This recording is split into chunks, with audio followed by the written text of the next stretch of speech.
This is Road Tripping in America, a podcast about life on the road. I'm Lisa. And this is Paul. We're still exploring the US in a pickup truck with a camper. We named our setup the Bobs. We're in search of off-the-beaten-path adventures and new experiences. Join us for some entertainment from the road.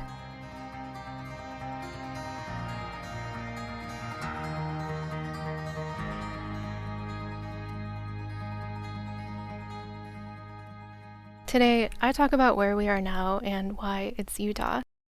Then we take you along in the Bobs as we explore the San Rafael Swell and try to find a sheltered campsite on a very windy day.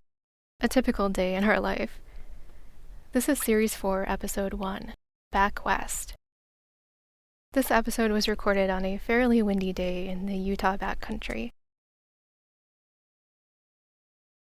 We're back in Utah at a dispersed camping site so beautiful that it's hard to focus on writing or anything else.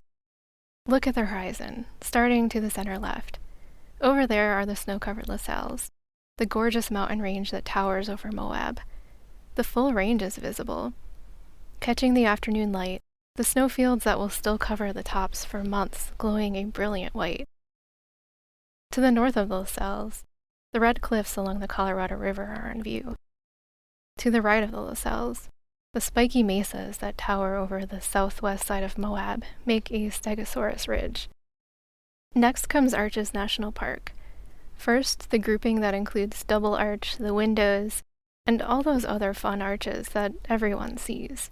We can even see one of the arches from here. Then the sandstone bowl that holds Delicate Arch, whose very top is only visible to us when the setting sun perfectly lights it up for a moment.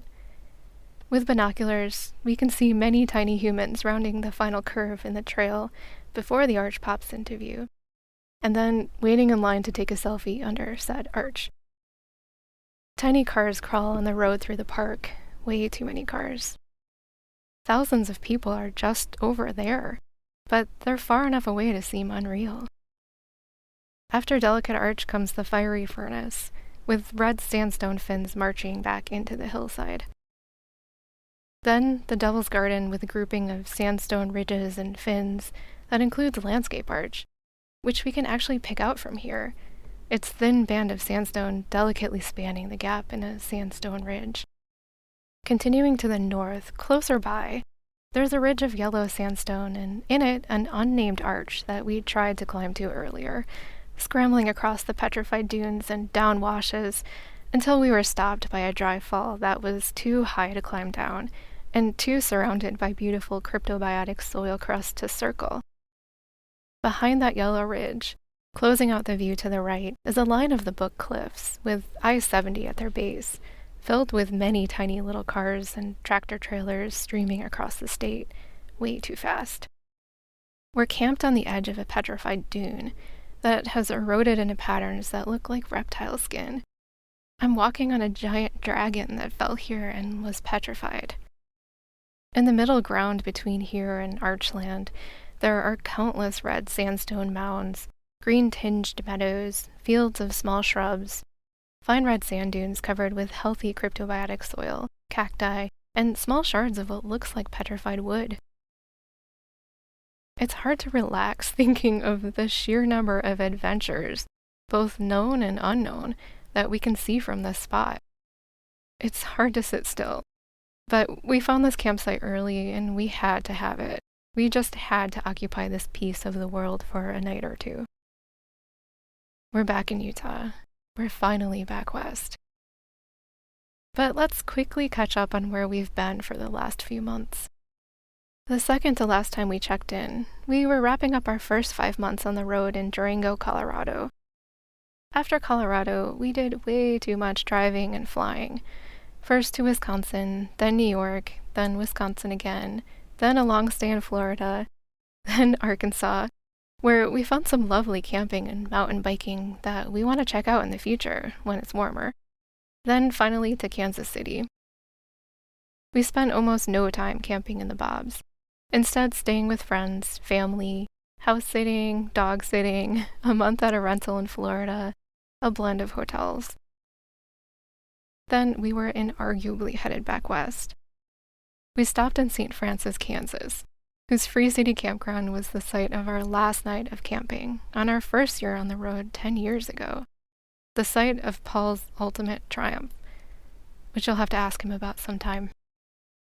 That place had unresolved sad feelings for me, and being there again unexpectedly exorcised those old end-of-trip blues. Then we crossed the state line back into Colorado, where I picked up the happiness I didn't realize I had left at the border when we headed east in November. Some say the edge of the West is found at the Mississippi River. Some say it's the Rockies. I say, you know you're in the West when you get there. It might not be one consistent place, but rather a feeling. This time, the edge of the West was at the Colorado border for me, because that's when I finally felt like I was home again. Oh, how I love Colorado. When the sky isn't blue, it's filled with drama. People seem so much happier to be alive in Colorado. I know how things work in Colorado. We told everyone that we saw that we were heading south to New Mexico next. We'd been telling people that for weeks. Then, the night before we left, we promptly changed our minds and pointed the bobs straight west to Utah. We had spent the past 4 months in the east longing for the west, for the easy and free camping, lack of crowds, dry air, plentiful hiking, mountains, deserts, and everything in between. We could have gotten that stuff in New Mexico easily. We were eventually going to get around to Utah, but Utah was calling too loudly to wait. There are webs of dirt roads to explore between Moab and Escalante and Green River and Page, Arizona. The weather is perfect right now. Okay, it's still kind of chilly, and the wind has been epic, but it's perfect enough. Why not just get right back into what we want to do? We asked ourselves. Ourselves didn't have any good response to that, so to Utah we went. Everyone has heard about the Big 5 national parks in Utah, which are amazing, but they're way too busy. Luckily, we have been there and done that. There is a ton more to explore in Utah. Even setting aside the amazing state parks and national monuments, there are tiny dirt roads leading to amazing features everywhere. There are so many areas that I've looked at from I-70 and wished I could explore. Now we're going to try to drive on as many of these dirt roads as the bobs can handle. Because every single thing in this state is beautiful, not just the things within the bounds of what someone decided to call a national park.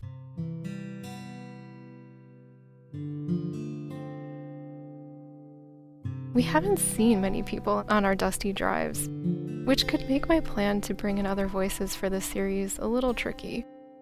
But it's never lonely. We have a noisy crow for an alarm clock. For entertainment, we have lizards that run so fast over the sand that they look like they're floating. We have a beautiful dark brown wild horse who dances curiously at a safe distance from our campsite, all legs like an awkward preteen. His hooves have never known horseshoes. We have an owl that hoots quietly throughout the night for company if we happen to wake. Seeing another person this far in the wilderness is strange anyway. It's like walking into your living room and finding a stranger sitting on your couch. For our first recorded day in the life, we're bringing you along as we explore Redd's Canyon and hunt for a sheltered campsite in Emery County, a truly underrated section of Utah west of Green River, the town and the river, and south and east of the mountain ranges that run north to south up the state towards Salt Lake City and Park City. Note that there is some swearing in the Saturday Day in the Life version of this podcast, so be ready to cover baby Eliza's ears. And Mom, be ready to cover yours too.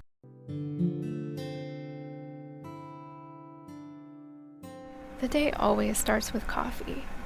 Pour over flavored coffee for me and unflavored coffee for Paul. Today we woke up in a dispersed campsite in a Bureau of Land Management area off a road called Temple Mountain Road.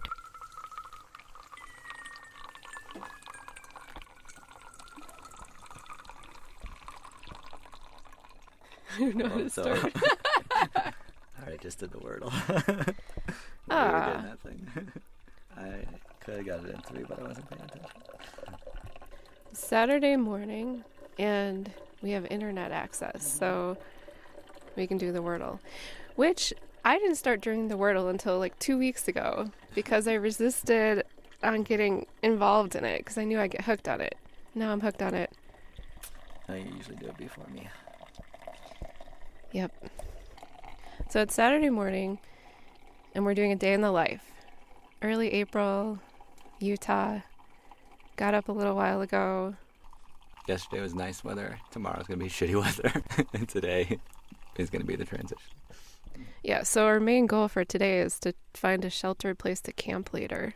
So, and see cool stuff, right? Today, 1 year ago, we picked up our camper and camped for the first night. Too bad we don't have any champagne. Well, it's a good day in the life. 1 year in. So we're in the middle of Utah on this plateau called the Sinbad Plateau. It's actually called Sinbad Country and Hondu Country. This whole area is part of the San Rafael Swell. And it's this area that's basically like south of I-70, southwest of Green River, Utah, the city, and northeast of Capitol Reef National Park. And it's this big area that we've always wanted to explore. We've been seeing some cool things. Like yesterday, we saw some amazing pictographs. We've seen some arches. There's not a ton of traffic. It's like mostly side-by-side or OHV traffic or dirt bikers. A few campers, but mostly like a ton of huge RVs close to the road, all posted up in these big open spaces. But then once you get a little ways in, it really thins out. But what there is a ton of is cows. There's cows everywhere. And the area is like heavily grazed, surprisingly so. So probably the most heavily grazed area we've ever seen.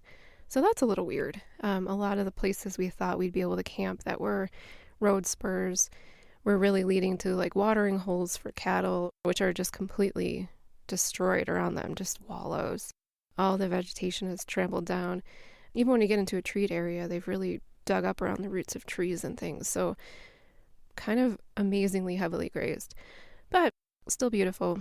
Being on this high plateau, it's maybe 7,000 feet in elevation. And when you climb up onto a hill, you can see all the mountain ranges around here. Just beautiful, still covered with snow. It's been pretty warm. Today is the warmest, and then it's going to be freezing. So today is the change day, and we always know these days of transition are going to be, they're going to be rough because we know it's going to get really windy. It's going to be temperature dropping. So Paul just came back in. So yeah, it's going to be a rough day, and the whole kind of main point of the day is going to be searching for a campsite after we find some cool trails to hike. We're going on, no wait, this is day 5 of no shower. So at this point, you're just kind of like pushing the dirt around with wipes. So it's getting pretty gross in here. But the good thing is because it's been kind of dry, you don't really get that sweaty. So it could be a lot worse. The tough thing about Utah is that, well, it's wonderful too. It's remote.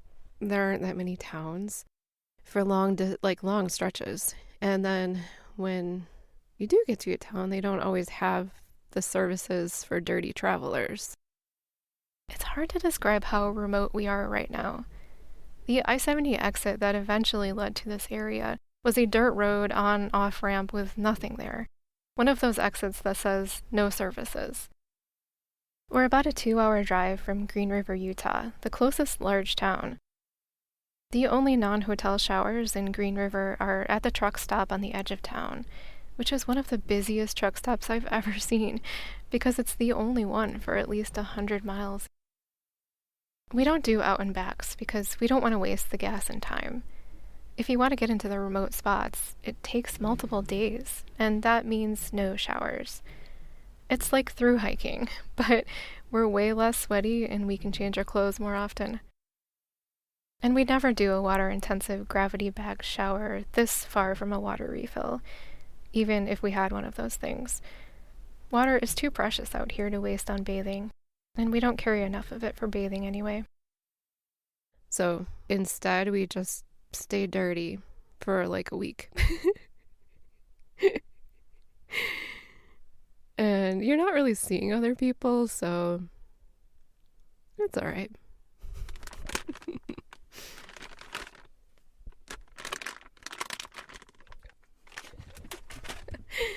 So we've wiped the dirt around our bodies as best as we can. So now that the personal cleanup is done, we start putting away the stuff in Bob the camper. So we already pushed in the bed earlier. Now we just have to put away all the bedding, pack that up, pack up all the loose things. That's the fridge again. What else, Polly? Lower the top. You turned the propane off already? Yes. Propane's off. Paul's job is taking the top down. I don't know why, but we have this division of labor. And it works. Oh, I forgot the Cheez-Its. Alright, my part here is done.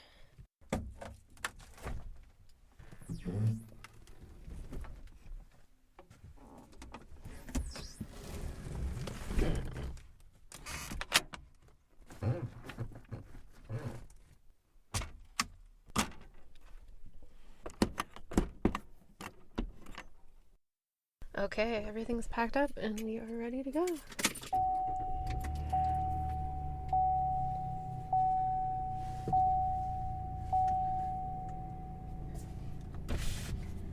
Forward.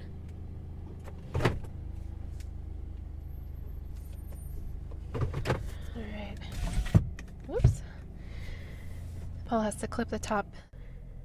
And it looks like we're good. Good? Good. Alright. Adventure is starting. Did you turn off the propane? You turned off the propane, right? Yeah. Just teasing.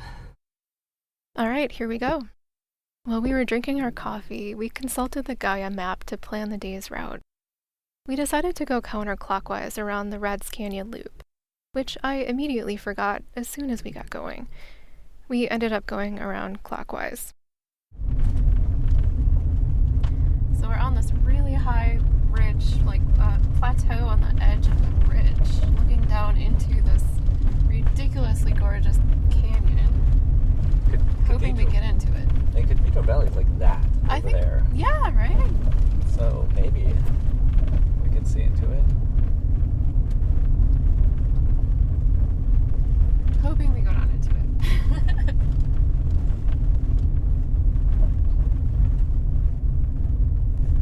That's another view that's just so amazing that you can't even like take it all in. Yeah. It's gigantic. Oh, I gotta pause. Maybe stop taking it. Yeah, I gotta pause. Where's the road divider? Let's jump out for a sec. Okay. After driving along the edge of the ridge, looking down into Reds Canyon, we quickly ran into some scary road as we descended into the bottom of the canyon. I did not know that Paul was recording my driving noises. Thanks, Paul.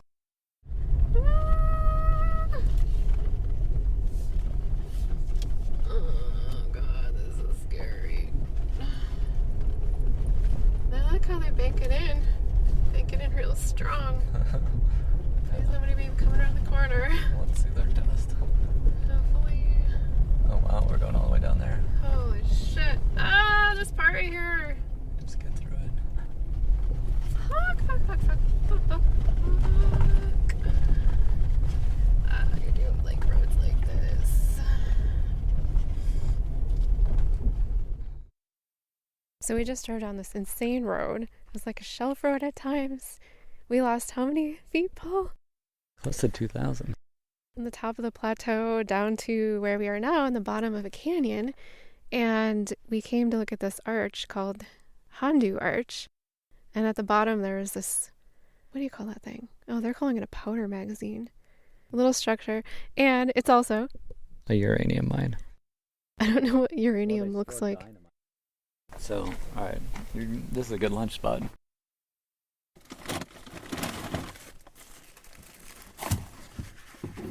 Sandwich sounds. Are you recording? Yeah. You gotta tell it what you're doing. Making sandwiches. It's dusty as hell in here, and it's a little bit of a mess. So top-down sandwich making is vertically difficult, but easiest. Alright, we only have 3 cheeses. I know, so we're going to fight for the last one. Sacrifices these. So that means you don't get the cheese, and I get the cheese. We had just been marveling at the fact that we hadn't seen anyone else all day when 4 friendly ATVers buzzed by, taking pictures of the arch as they passed. Then we had our lunch spot to ourselves once again. Thank you. Alright, we're good? Good? Yeah. I'm gonna stop this. Lunch is served. Served. He was too fast with that stop button. After lunch, we did some more driving, and driving, and driving. The hunt for the perfect sheltered campsite was not easy. There was plenty of time for inane chatter along the way. I think we might be getting to potential campsite spots. There were the 2 that were up on the left, tucked in, hopefully out of the wind. Should be coming up soon, I think. Cool. There's some nice trees back there, too. Yeah, which would help. The wind's not crazy yet. It seemed like it was supposed to be right around noon. Maybe just early afternoon. 4-wheeler.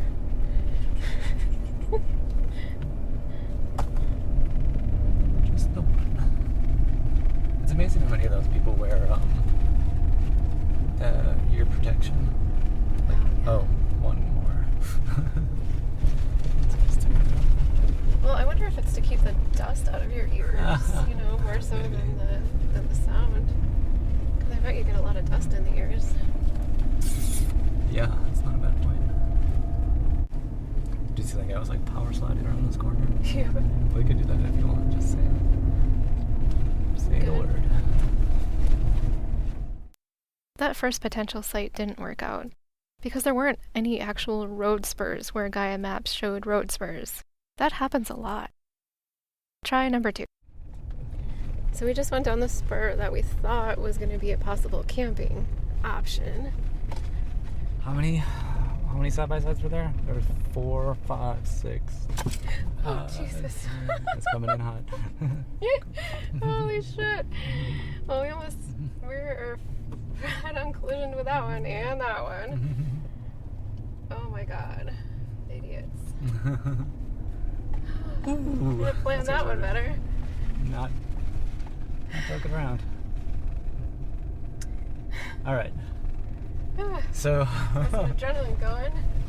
yeah, 6 side-by-sides maybe, 2 Jeep Wranglers, and us. All converged in the middle of nowhere to look at empty shacks and old mines. We didn't even know there was a mine there. Seemed like a good camping spot. Definitely people have camped there. Definitely creepy with abandoned houses. Yeah, so we could camp there, but number one, there would have been people rolling in all day, and also nothing to stop other people from camping there too, and not a ton of privacy. Yeah. So, not ideal. Going onward down the bumpy road. When we keep talking about finding a site that is private or that has good privacy, we are mainly talking about making sure there's somewhere we can go to the bathroom without being seen from the road or by another camper.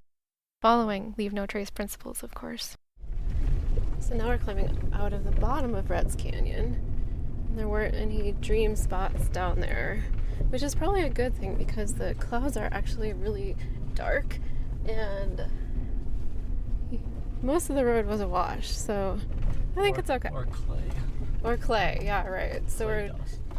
clay dust. So we're climbing up this steep, weird little thing back up onto the plateau.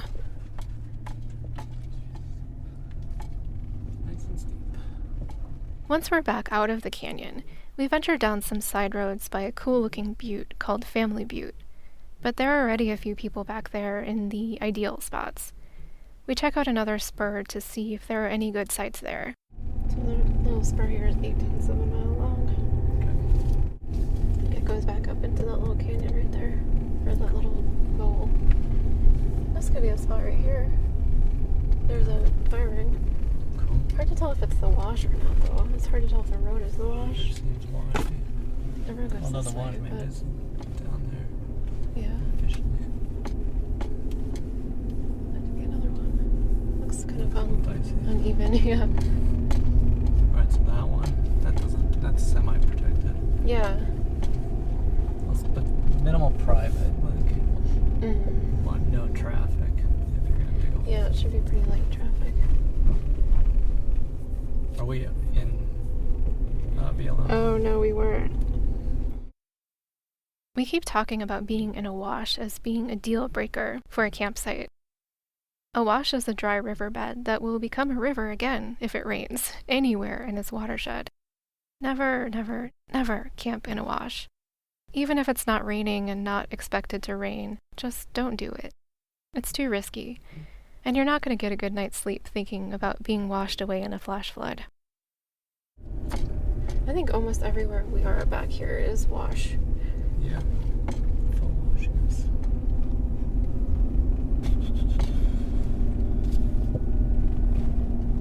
Now we're in BLM again. You might be getting a little tired of this by now. We were getting tired of it too. After we got to the end of the spur, we parked and walked around and found that this area wouldn't work either, because it was a mine ruin, which, you got it, that means it would be unlikely that we'd have a site that was private enough, on top of all the other issues we spotted on the way there.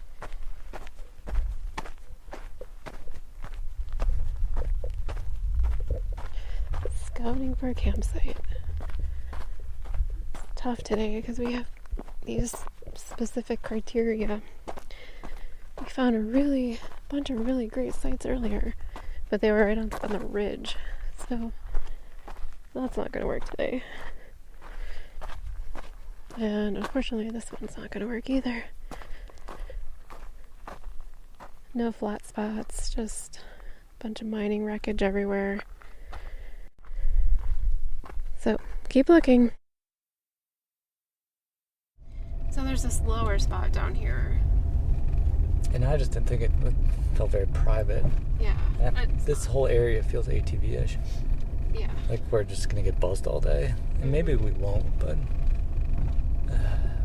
the other side of the road was so quiet. Mm-hmm. And we didn't really see anybody until we got past that midpoint. Yeah. So I feel like everybody else is going that northern route in and might be just doing in and outs. Mm-hmm. And if we go on that other road, it might be quiet. Okay. We just don't know about the wind, right? So we'll just see. It's gotta start soon. And then Yeah, it'll maybe be the moment of truth. Maybe this time they'll be wrong in the opposite direction and there won't actually be any wind. It seems like whenever they're wrong, it's like extra wind. Finally, we think we've found our spot. Now we just need to get into it. It's just over this rise.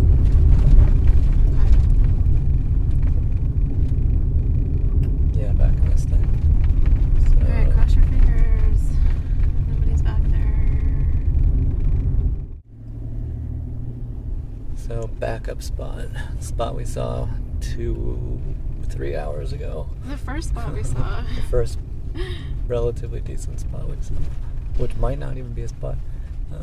We can make it into a spot. So it's kind of a typical road up into nowhere, and then a circle, and the trees, and a fire ring. Oh, a turnaround. Yeah, Where's the turnaround? this is the turnaround. Oh. This circle in the trees. Was that obvious? No. Alright, you're gonna have to help me find a level spot, man. How about over there? Yeah, let's look around. I'm gonna pause this. But this is the fun part for how we figure out how to get level. Alright, we'll keep recording. So yeah, that's typically how it goes. We find a spot, Paul gets out, looks around, makes a lot of arm motions, tells me where to go.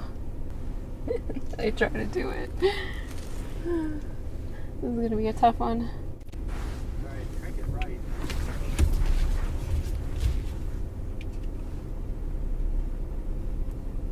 Right straight.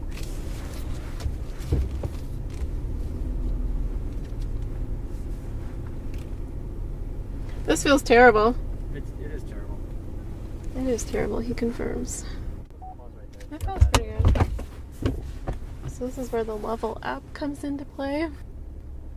Paul checks all the sides and then checks the floor. And usually we have to adjust a bunch. So this spot is kind of up against a ridge to the direction we think the wind is going to come from, like north and west. And then it looks out over this big meadow. And we're pretty high elevation, so it's probably going to be a little chilly. What's the word? I'm gonna get some rocks. Okay. He's getting rocks. You might need a lot of rocks. This is the part where Paul gets rocks.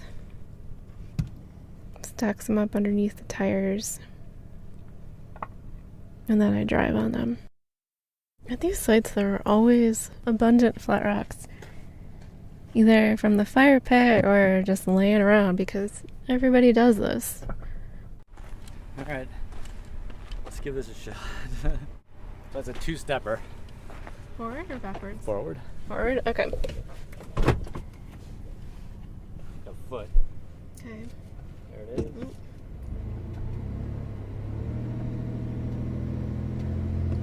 Nice. Wow, that feels very high. I overrocked. I feel like you overrocked. He did overrock. Leveling can be a tedious process. I have actually spared you many of the details of our many attempts at leveling in this site. Leveling, take 4. This feels pretty good. I feel like this is gonna be good. Alright, we're at like 1 with our front a little low. I think it's good. Alright, Nice work. we're done. Good job. Engaging the e-brake.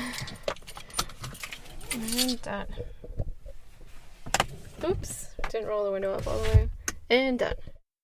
So we're gonna climb up to the top of this little hill behind us and see what's going on back there. Yeah, but it's 2:30.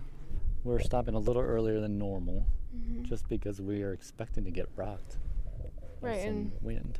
And because we just wanted to find this like perfect site that doesn't exist anywhere else. Yeah, a sheltered enough site so that we can sleep here. Right. And it's Saturday, so. So let's climb up to the top of this rock. There is no crust here. I will tell you for the record. We're not stepping on crust. Anyway, there's also cow shit everywhere, so that. If you followed Series 2 of this podcast, you'll know that I'm not a huge fan of cows. I don't have anything against the cows themselves, really, other than being slightly scared of them. It's just that grazing cows on areas like this in Utah just seems insane to me.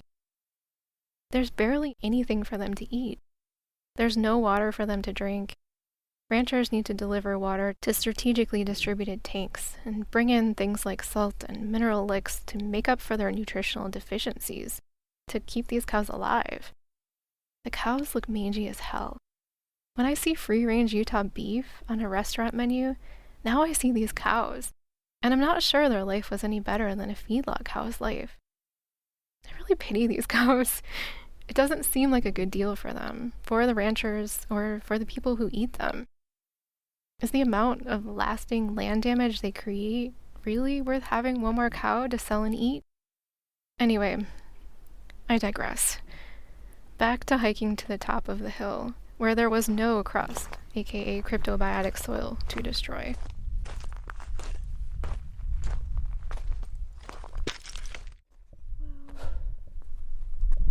Still up high. We did not get low elevation. There's sun over there. What is it? Family Butte? Family Butte.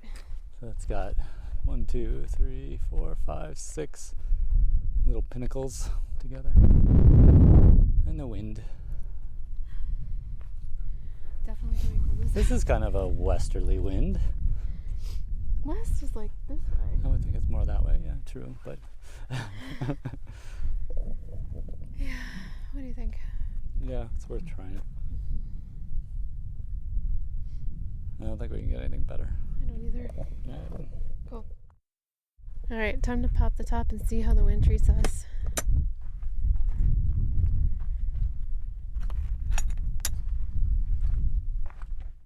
Turn on the propane. Last night we forgot to turn it on, and Paul managed to jump out, turn it on while the stove was lit before the stove went out, which I think was pretty impressive. Alright, so don't forget the bungee. Up in the top. A lot of dirt on the back. A lot of dirt. The sealer on the door is kind of worn out a little bit, so we're getting quite a bit of this fine dust in our camper. But it seems to stay close to the back. Yeah, I mean, once it gets in here, there's no wind. It just settles. It stays around the door. So we'll brush it off with a sweeper in a minute. Top is popped.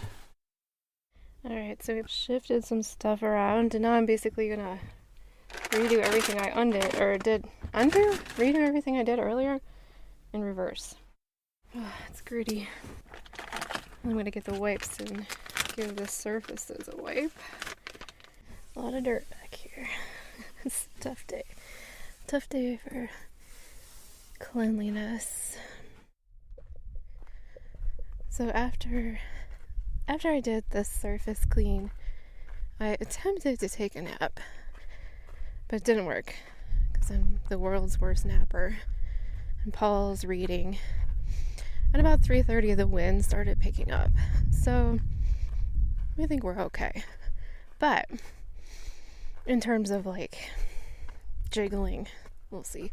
Not bad yet, but I did start to smell some smoke from like fire smoke, and they were doing some prescribed burns yesterday, so pretty far away in the national forest to the north of Capitol Reef. So it's probably just like leftover from that, or they're doing that again, but I'm climbing back up to the top of the hill to see what I can see. Just always concerning to smell the smell, especially living in Fort Collins for the big fires in 2020? The smell is just like kind of freaks you out a little bit now. Oh, there's more I could go up to see better, but it's steep, so I may give up. And no cell service here either. But yeah, we're always kind of dodging the weather, looking at the forecasts, keeping tabs on the fire, tracking sites. I'm just gonna stand up here for a little bit and see if I can pull in some cell service.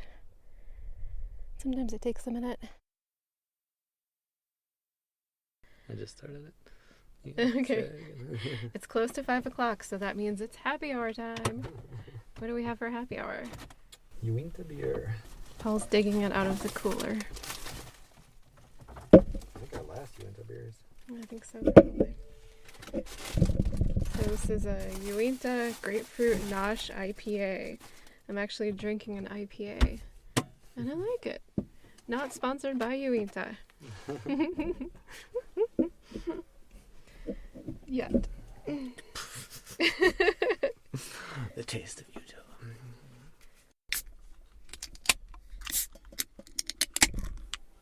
Cheers. Cheers. So since my ill-fated attempt to get cell service and see the smoke, Well, it doesn't seem quite as smoky. latest from Garmin. 20% chance of rain right now.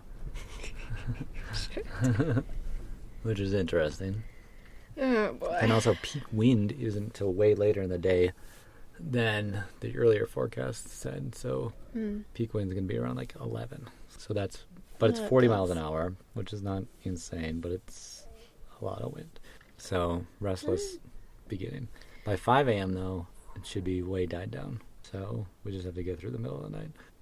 The other thing is it seems like it's kind of warm. It's supposed to be 41 at least here.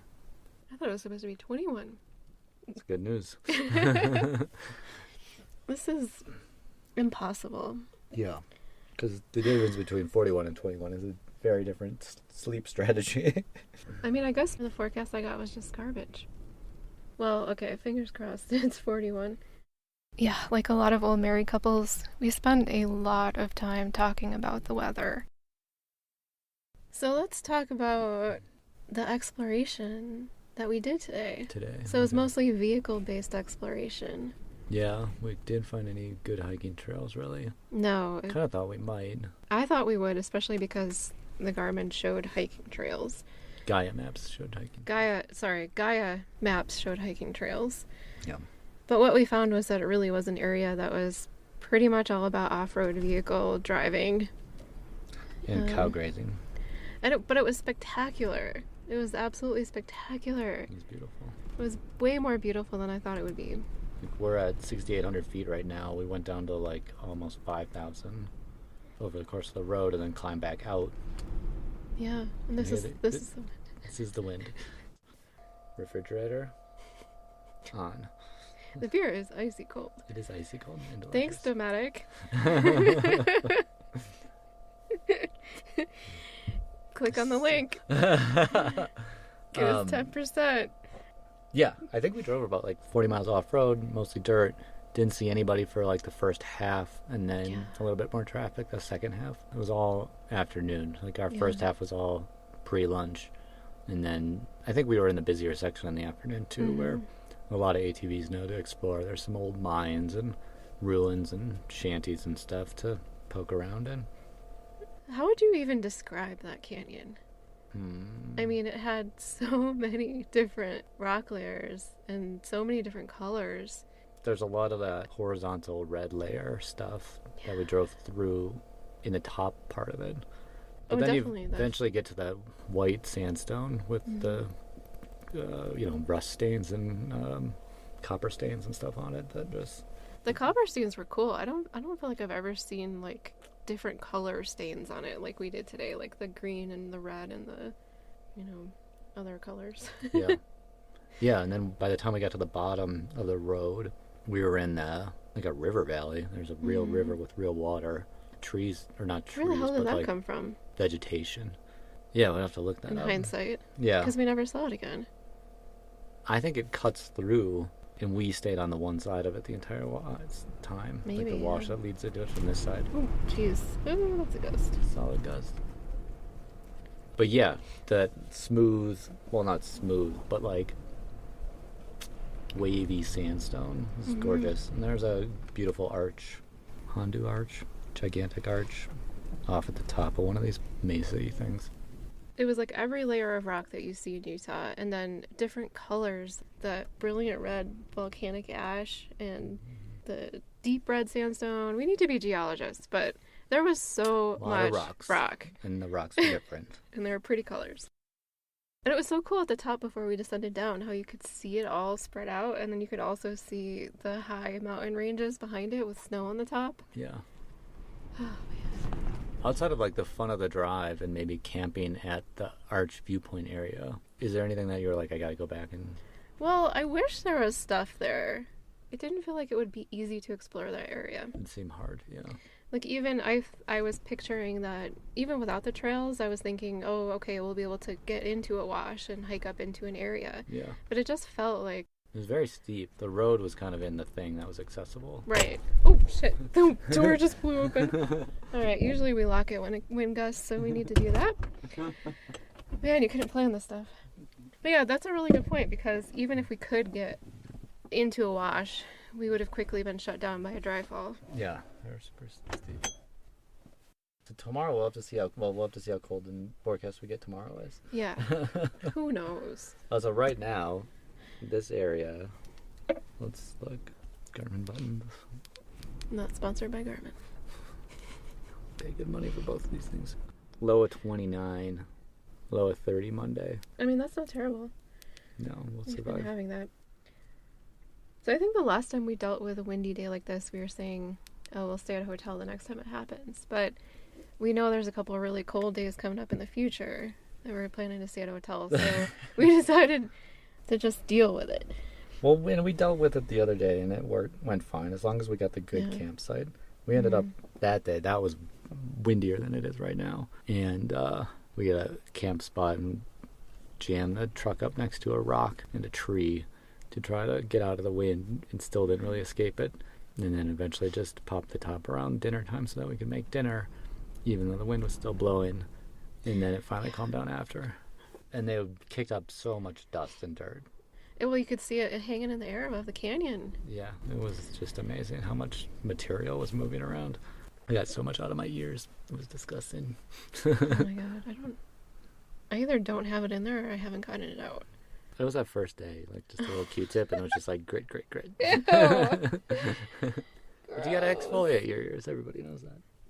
So yeah, we're trying to be tougher and more strategic about our hotel nights. Coming up, supposed to be chance of rain, super cold, also windy. That means we're in a hotel. Mm-hmm. And we need showers.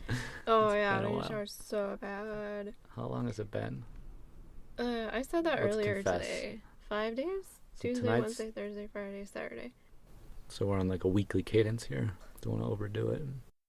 I think the dirt sucks up some of the oil too.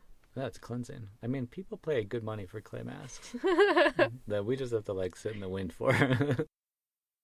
Oh, what was the scariest part of the road today? Scariest? Yeah. Fucking shelf part. Whenever we're on a shelf and we have to bump up over a bump, and the bump makes you cantilever towards the shelf, that's my worst nightmare. Or when I brake fast and the wheels lock up and you skid a bit to the side. Holy shit. Yeah. When we stopped to take the picture, I did that. I braked too hard and it did it. And Yeah. I hate that. Some of the gravel's like ball bearings. You can feel it in the corners too. How about you? I think that, yeah, the part you drove downhill into the area was the worst. It's terrible. Yeah. I got, like, my part uphill was pleasant. The shelf's not that bad. It's such a nice road. I mean, for back here in the middle of nowhere, it's a very nice road. It's like the creme de la creme of dirt roads. County road level, dirt road. Oh yeah, that's a huge compliment. Yeah, it's I like know. it's maintained by the county, not just total shit. Exactly. It's county road level. Yeah, it yeah, was yeah. good. We've might- been on... Oh, sorry, go ahead. They might even plow it in winter. You're right.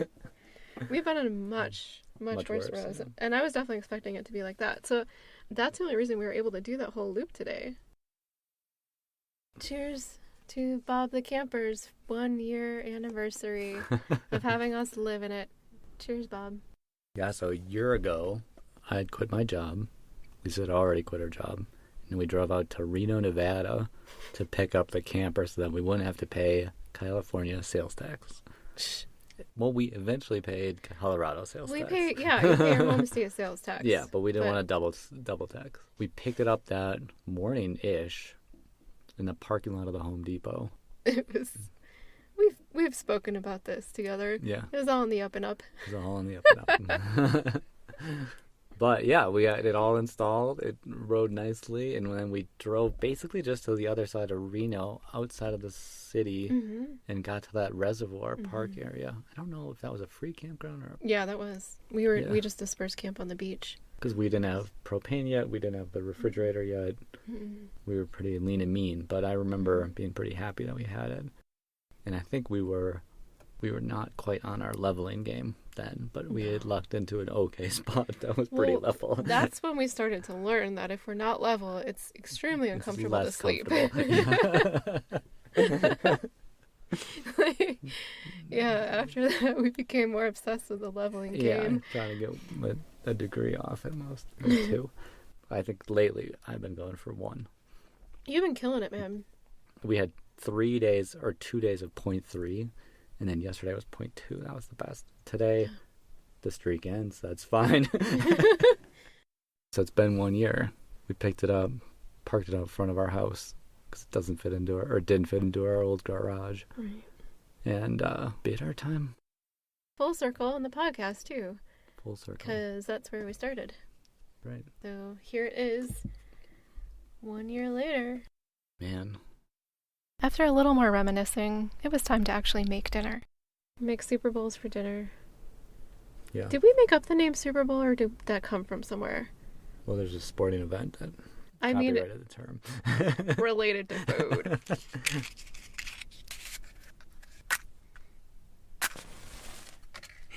Reality. But it really is the real day in the life, man. Taking forever to level, multiple match strikes. Yeah, match has been. These are the infamous Super Bowls. So you're trying to eat more veggies, not just eat canned chili and ramen noodles and pasta Indian food. and in a Indian bag. pouches. Yeah, which are all high sodium, but delicious. So our Lisa and Paul's Super Bowl recipe is as follows. Base, white rice. Usually basmati. Today, jasmine. No basmati at the store. Green River almost had everything. Great grocery store. Really appreciate it being there. Did not have basmati rice. Totally fine. Jasmine's delicious. We have jasmine. And we make it weird. We make it by boiling it for 9 minutes and letting it sit for 9 minutes because like high altitude requires different technique, and this seems to work because it has a big window of doneness versus other strategies, which we haven't been as successful with. Yeah, and I'm really picky and I think it's delicious. So I love the strategy. So phase 2, we poured out the rice. We just put in the harder vegetables to steam for 2 minutes, which I'm keeping track of in my head. And then the rest of the veggies will go in after that and steam for about 2 minutes.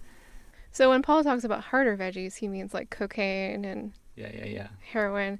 The real Actually, broccoli and whatever. So the base is a grain, and then the topping is vegetables, and they're both cooked vegetables and not cooked vegetables. So first goes the hard veggies.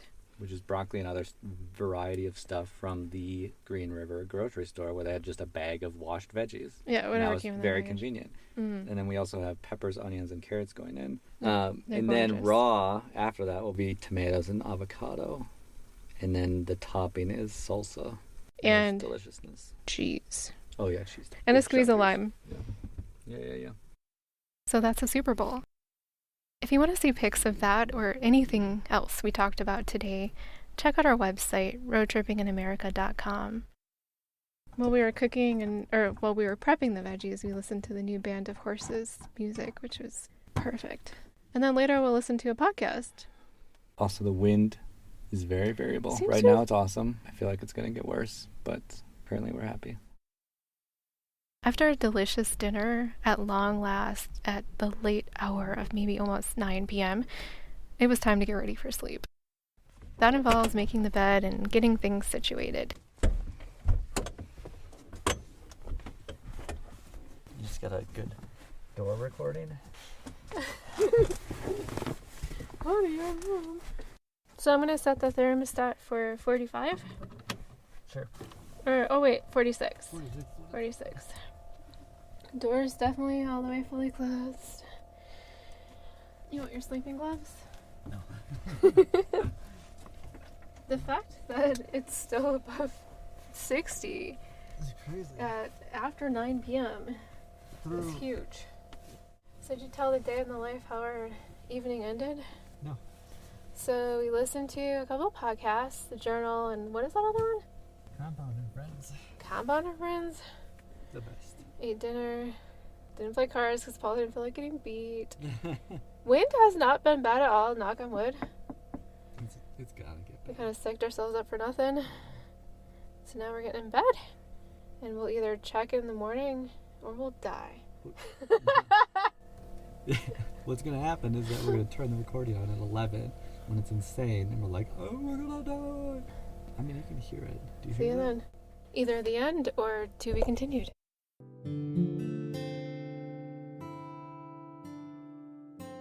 That wasn't where we intended to end the day in the life. Around 2 a.m., Paul wanted to record the gusty wind sounds, but the handy recorder battery was dead from the cold and the long day it had had. The wind really wasn't as bad as we expected. Was that because it was not as strong as had been forecasted? Or because we picked the perfect sheltered spot? We'll never know.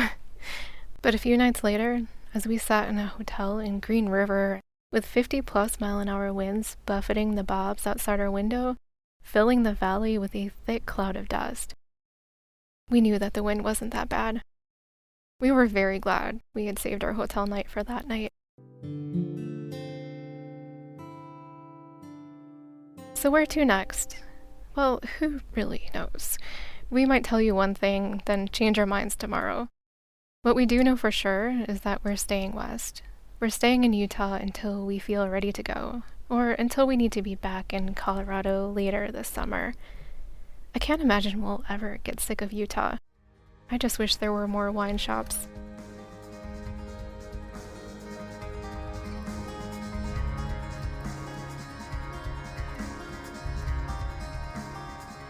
Next time, we'll talk about money and advice. How the outflow is going, how we got to possibly maybe early retirement, and how much you really need to spend to equip yourself for road life.